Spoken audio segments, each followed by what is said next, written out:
ہماری تاریخ میں بہت بڑا خوبصورت نام عبداللہ بن زید رحمۃ اللہ تعالیٰ علیہ کا ہے۔ آپ نے ساری زندگی نکاح نہیں کیا۔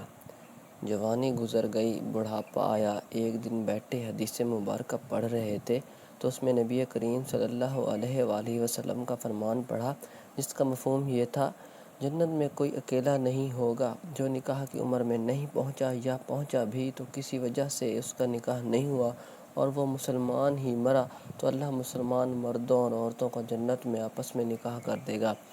جب یہ حدیث پاک پڑھی تو دل میں خیال آیا کہ یہاں تو نکاح نہیں کیا تو جنت میں ہونا ہی ہونا ہے، تو جنت میں میری بیوی کون ہوگی؟ یا اللہ، مجھے دکھا تو صحیح جنت میں میری بیوی کون ہوگی۔ پہلی رات دعا قبول نہیں ہوئی، دوسری رات بھی دعا قبول نہیں ہوئی، تیسری رات دعا قبول ہو گئی۔ خواب میں کیا دیکھتے ہیں؟ کالے رنگ کی عورت ہے، حضرت بلال حبشی کے دیس کی رہنے والی، حبشہ کے دیس کی، اور وہ کیا کہتی ہے: میں میمونہ ولید ہوں اور میں بصرہ میں رہتی ہوں۔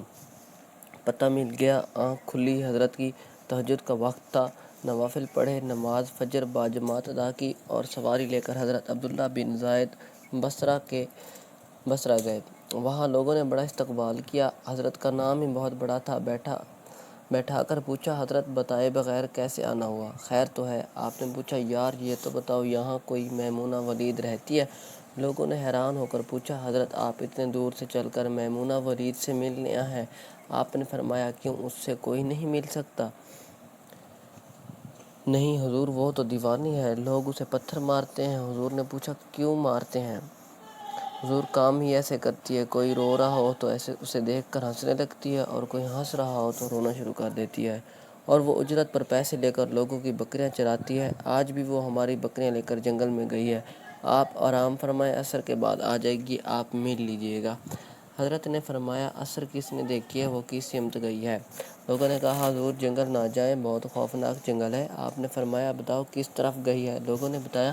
آپ فرماتے ہیں کہ میں نکل گیا، جب میں جنگل گیا، واقعی خوفناک جنگل تھا، جنگلی جانوروں کی بھرمار تھی، قدم قدم پر کوئی نہ کوئی چیز کھڑی ہے۔ آپ فرماتے ہیں: قربان جاؤں اس عورت کی مردانگی پر، وہ اس جنگل میں کس طرح بکریاں چرا رہی تھی۔